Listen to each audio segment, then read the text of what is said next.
Hi, good people. My name is Mark Downey. I'm a program manager on the Visual Studio Production Diagnostics team. And today I'm privileged to talk to you about diagnosing complicated code issues in Azure App Services. We're going to be exploring some of the diagnostics tools and the apps that we've kind of developed for you in both Windows and Linux scenarios. I'll be diving specifically into Autoheal scenarios. I'll be looking at the improved collection and observability that's going to be powered by dotnet-monitor for Linux. I'm going to be showing techniques on how to connect analysis directly to my code. So I'm actually thinking about it from a very code-centered perspective. I'm also going to show you some techniques about diagnosing dumps in the portal and actually in Visual Studio as well. Again, just a deep dive here we're going to do. So why is production diagnostics so hard? This is the kind of thing that I'm here to talk about. Why is it so hard? It's because, frankly, we spend weeks, months, and years sometimes in the very best IDEs, Visual Studio Code, whatever your flavor is. And we have every tool at our beck and call. We can set breakpoints. We can look at call stacks. We can look at parallel stacks, memory tools, profiling, watch windows. Every kind of tool is at our fingertips, and it's all code-centered. And because it's code-centered, we have an immediate idea of what the problem might be. However, when we go to production, we're kind of left without any of those tools handy for us to use. And so that abstraction layer that exists between us and production becomes problematic. And so we then tend to have to think about things in terms of, well, is there a log for that information? Or is there a symptom about that information, like it feels slow or it's using too much memory? Either way, today I want to talk to you about the techniques we use to kind of make sure that we have all of those tools at our fingertips to make diagnosing in production environments as easy as it is when you're in your local machine. So we're going to start by jumping over to the portal here. And in the portal, I have two resource groups, one for Linux, which I'll talk about later, and one for Windows. And I'm going to go ahead and jump into my app services app for Windows. And along the left-hand side, we have a series of tools. And I'm actually going to start with what I think of as table stakes. We should always have a really strong log game, essentially. This is, we no point in talking about complex issues if you don't have the basics in place. And so we're starting with logs. So this is a log stream, essentially, which is basically the logs that are coming towards my site right now, as my site is managing requests from customers. Like, log streams is the place to start. If you don't have a logging game, you're going to solve most of your problems, frankly, with logs. Once you can enable that with the app service for log, and you can switch those on here and get an immediate log stream. The other part of logs that is important, this is a kind of a grow-up story for those of you who have managed your own servers in the past. You also have the ability to query your logs. So rather than simply do a Control F on some massive text file, you actually can literally query for the kind of data you want. Again, table stakes, we have to start here. Further from that, kind of a step up from logs, right, would be your metrics, right? And you have, and I think Scott showed this earlier, you have metrics as well. So I can start saying other things. So when somebody tells me my site is slow, I need to kind of necessarily compare that to something in my head. That could be slow compared to what? So maybe I can go down and look in here and see response times. Select response times. Right, and that's going to show me average response time over time. I now have a better sense of when the customers are saying slow, what that means. I can start using a combination of logs and metrics to form a hypothesis on most problem spaces. This is where I start, but for some class of problems, frankly, this isn't good enough, and that's kind of where I wanted to talk about today. I wanted to talk about the class of problems that are a little bit deeper than logs. There's probably not enough information there for me to really get back to those developers and get them working and get them fixing things for me. And there's a class of tools that are in the portal underneath what is called Diagnose and Solve. And if you click on that particular tool, you're brought into the Diagnose and Solve blade. And inside the Diagnose and Solve blade, in fact, it's immediately saying I have a couple of risk alerts. Let's kind of look at those first. The two risk alerts it's kind of suggested, one of them is a health check. Right, if I could literally set up on my app a endpoint that literally says, I'm good, right? It's a really quick way for app services and the entire diagnostics infrastructure on your PaaS offering to check if you're in a healthy state. And the moment you know you're not in a healthy state, you don't return 200 to this kind of request for information. The other thing it's suggesting, again, depending on your app and what it needs, it's suggesting, hey, mate, this is on one instance, so it's kind of doesn't have any backup. Do you want to kind of spread this across multiple instances? Great suggestions. I'm going to keep going into this, diagnose and solve.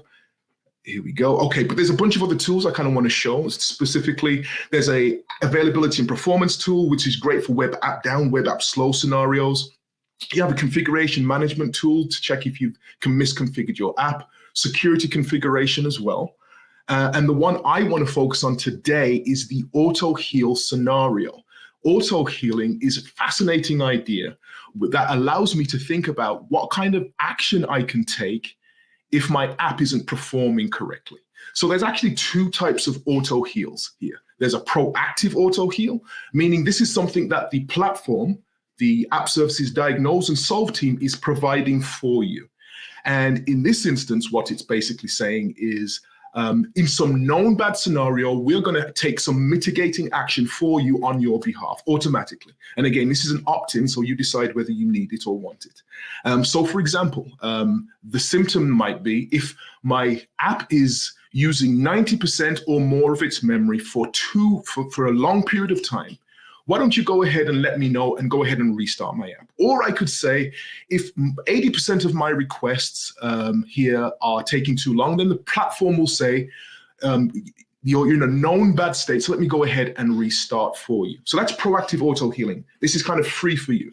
The one that I think is interesting for me, however, especially as somebody who likes to look at diagnostics in production environments, is the custom auto-heal scenario. Now, I can define what is bad for me. I can define what is slow for me. I can define what is too much memory for me specifically. So in this particular example, I am using request duration as the trigger. And I'm saying here, if 20 requests take longer than 15 seconds during a minute period, that's a bad situation and I need to do something about it. And you actually have options about the actions you can take once you're in that particular situation. You could simply recycle your application. That could be one option if you're not sure what the problem is. However, I would like to think about how I can mitigate the problem permanently. So what I could do, seeing as I'm not getting the information from my logs and I'm not getting any additional information from my metrics, I could take another kind of diagnostics artifact, a much more richer, much more feature-rich diagnostics artifact, and that can either be a memory dump or a profile with threads, right? So think about a memory dump as if it were a breakpoint at some point in time in your application. So you've stopped the application and you want to take a look at what all the kind of tools you have in Visual Studio. This is like taking that memory snapshot, that breakpoint moment where I can kind of investigate what's going on. And a profile is the similar kind of thing, but it's something over time, right? But these aren't necessarily easy to kind of look at and investigate. And so what we do in the platform is start analyzing for you. So this is an existing set of sessions I've already taken. This is a memory dump I captured a couple of days ago on my application. And this is the report it's created. Now, some of you at this point are saying, give me the memory dump, I'm good. I'm a WinDBG guy. I know all the wizardry and you would be good to go. But for those of us who need a little bit more coaching in this area, we have a report that's going to tell you the top line information that's going to be valuable here. So right here in the portal, you can start your diagnostics on a really deep artifact, right? So I'm going to open up the report for this dump, and it's picked out for me from that black box. It's picked out all the kind of data I want to kind of get started with starting to analyze this. So for example, I'm looking at this and I'm seeing I'm on an x86 machine. I actually do have the heap present in this memory dump. So that means I have all the objects on the heap inside this memory dump. I can see how long the application was up before I took this memory dump, and I can see why it was collected in the first place. There's actually inside here a bunch of findings a couple of information it sees that might be important to you. So for example, the other findings, if I wanted to see what kind of inbound calls were being made to this application at this moment in time, I can do so there. I can see if there's any pending work items in my thread pool queue. I can see the unique call stacks that have been run in the process as well. All this is a list of information that's going to help me form a stronger hypothesis of what the problem is in my production environment. Again, I think some of the problem we have is that we're not in a very code-centered mindset when we're diagnosing problems in production. So I'm going to show you the one with the big red X next to it, because I think that's probably going to be important for our analysis. And if we look at this, it's telling me that this particular method is this sync over async is giving away the problem here, is synchronously waiting on a task.result, and this is causing thread pool starvation. And your app may experience the following symptoms: underload, slow web requests, loss of throughput, and request timeouts. Now, if you go back to the symptoms I set up, the Autoheal symptoms I set up, I was saying, hey, if this is slow, if this takes 15 seconds over a minute, I want to know why. This is kind of pointing out the why of the slowness, right? And in fact, it's pointing out the sync over async anti-pattern. What I love about these new tools is that if I click on this link, it's kind of, you can see a link and it's showing me some anti-pattern examples here. If I click on this link, it brings up a call stack. With a call stack, I am much more in tune with what I've been seeing in Visual Studio. We use the call stack in the bottom right all the time to see how deep down the rabbit hole we've actually gone, right? And in this call stack, I can do similar things to what I would do in Visual Studio. I can look at just my code. I can take that off and I can search the call stack for the namespace that I'm most interested in, and that's Buggy Demo Web. That's my application running here. So this is the kind of causal problem, but I'm still kind of a bit divorced away from my code at this point, and I think we could get a bit closer. And in fact, that link here is inviting us to click again. So I'm going to go ahead and click that link and see where it takes me. And in fact, what it does is it brings up GitHub. So I've gone from being in production with a problem on slowness. I've captured an artifact. It's told me, hey, we think this is what the problem. And then furthermore, it's told me, hey, this actually is the code that we think is connected to this particular problem. And if you look at the kind of pattern here, I have a piece of code where I'm calling .result here. If we go back and look at what we originally were talking about here, it was suggesting that there is an anti-pattern. If you're using a .wait and .result, this is a problematic anti-pattern. Now, David Fowler has a fantastic article on this on GitHub where he talks about the sync over async anti-pattern. It's a great article of what to avoid. And I've obviously fallen into that trap. But what's great here is that it's pointed out the problem and it's pointed me back to code. I could now just simply hit the period key. And now I'm in github.dev, right? This is kind of VS Code in the browser. Now that I'm in GitHub for browser, I can hit Control-Shift-P, bring up the command palette, and create an issue saying this is sync over async. Hit Enter, and I am now opening an issue on my site, and I've referenced the information. And hopefully right now you're saying, well, how in the world did I make the connection from what is my portal and my production environment to GitHub and some code there? And that I can answer really succinctly. In my project, we are relying on a technology called SourceLink, and technology enables source code debugging. And this was kind of made popular around NuGet packages where developers wanted to make sure that, hey, if you are using my NuGet package and you have a problem, maybe you want to debug into the package and see the details of the package. Well, that same technology can be applied to your production code. Let's say you are you want to kind of investigate an issue and you have debugging tools. You can use those same debugging tools to get information about your commits directly in GitHub and frankly other source repositories. And I'm going to show you how I did that. So I'm in the CS proj file. And in the CS proj file, I am showing you a series of entries. First one is publish repository URL. This means that when I build, it's going to grab the repository URL as part of the build, and it's going to include symbols, the PDB files, and it's picking the format for the PDB files. And then in the last portion here, what I've done is I've included a package reference that says, hey, my source file is in GitHub. And it's packaging this information, this metadata together in either my assemblies or my PDB. And so when it builds, it knows exactly the commit that is all the commits and all the information associated with this build.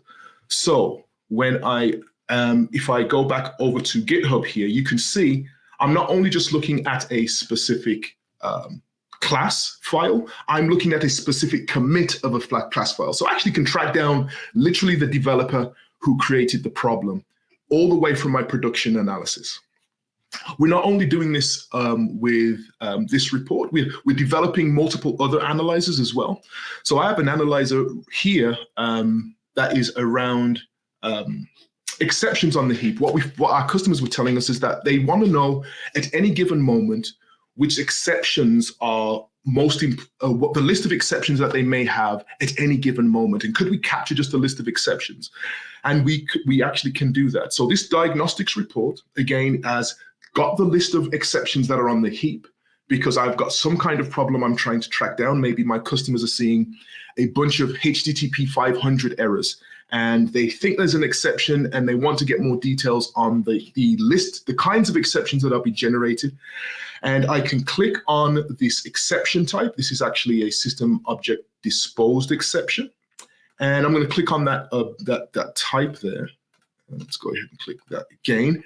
And again, I've got that rich call stack feature. This is familiar to me as a developer. I now know, I kind of feel a bit more comfortable about where this code exists. In fact, I can again click on this link because again, I've got source link enabled, and I know exactly where the source code is for this. And in fact, I can quickly see I've kind of closed this before actually reading it. I've got my code right next to my production diagnostics scenarios. And again, I think that's just a much richer experience for us as we try to resolve issues. So this is all Windows so far, but these experiences are existing in Linux. So we're building up this same set of experience before. So whatever platform you prefer, whether Windows or Linux, we have similar scenarios. So I'm going to go ahead and go back to the portal here and click on the Linux app services app. And this time I'm going to, in fact, what I want to do is go to the Kudu experience here. We've been improving the Kudu experience. If you've kind of developed for app services for Linux and app services for Windows, you would have probably seen a few differences in the list of tools available. So I actually want to show you how that has been improved. I'm going to go to Advanced Tools and click here, and this will bring up the SCM, the kind of Kudu experience. And this is kind of not as feature rich as the Windows, but we're building this out as people are choosing Linux more and more. So I'm going to go to Process Explorer, and this entire experience is being powered by a new tool we've been developing here, dotnet-monitor. And it allows me to see a list of all my .NET processes. So in the same way I can do this, been able to do this for years with Windows, we are now building a set of tools to allow you to do the same things in Linux. So choose whatever works best for you in the scenarios that you are working on. But you can go ahead and start profiling. You can start collecting memory dumps that you think are valuable for you. So for example, just through the click, James already said that he didn't want to do anything from the CLI. This is perfect for him. User experience, just go ahead and click collect dump, and that will start collecting the dump for you and allow you to download. All the Autoheal scenarios are also available for you in Linux as well. So I've started downloading that dump, but in the grand tradition of Blue Peter, which was a TV show we used to watch when we were younger, I'm going to go ahead and grab a memory dump I had before, if it will respond to me appropriately. Let's go ahead and let's go ahead. All right, let me grab that. And in C drive, dev, let me see, and okay, all right, here we go. So I've got a Linux dump. You can see it's a Linux dump. It doesn't have an extension on it, so I've got it from some Linux environment. In fact, Windows doesn't recognize it as anything, right? But I'm just going to go ahead and drag and drop that into Visual Studio. All right, and Visual Studio immediately recognizes it. It didn't need an extension. You don't need to add an extension to it. It immediately recognizes it as a .NET dump, a Linux managed .NET dump.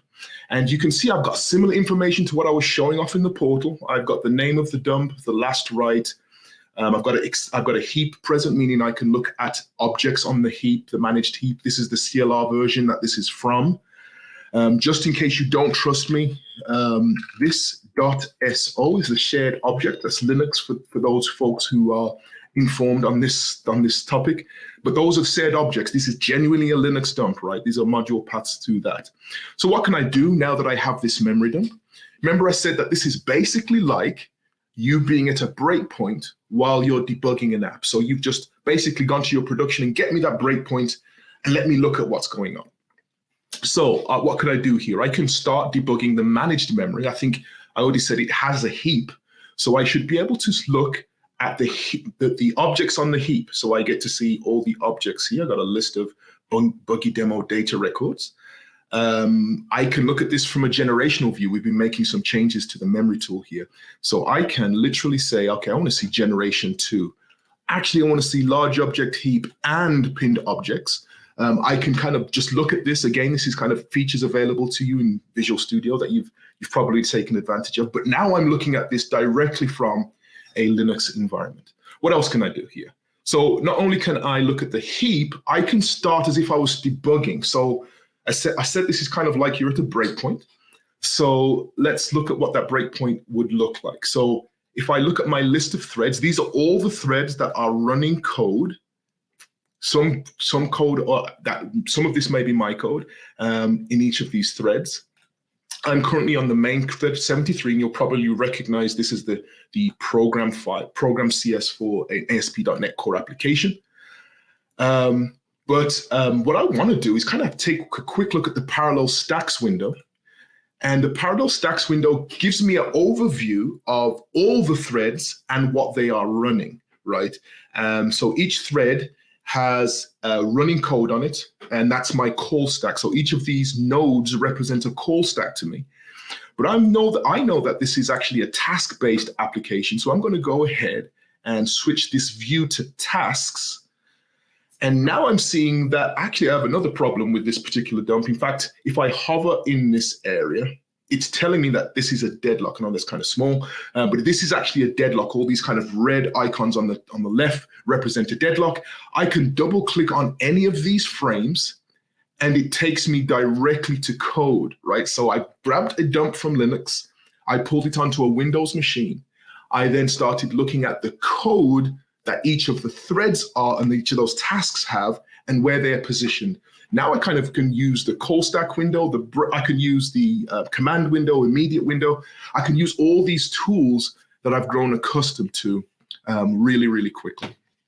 So hopefully today I kind of demonstrated a couple of things. Basically, Autoheal is your friend if you're in a situation that you can describe as slow. If there's a situation you can describe as too many errors, you can use Autoheal to kind of walk through that scenario and produce something that will help you make connections to code. You can also start that analysis directly in the portal using a memory dump, and we'll analyze that. And in fact, we're going to be doing some analysis for traces in the Linux environment in the next few weeks and months. We also showed you how to connect these diagnostics findings to your code in GitHub or wherever you are hosting your code.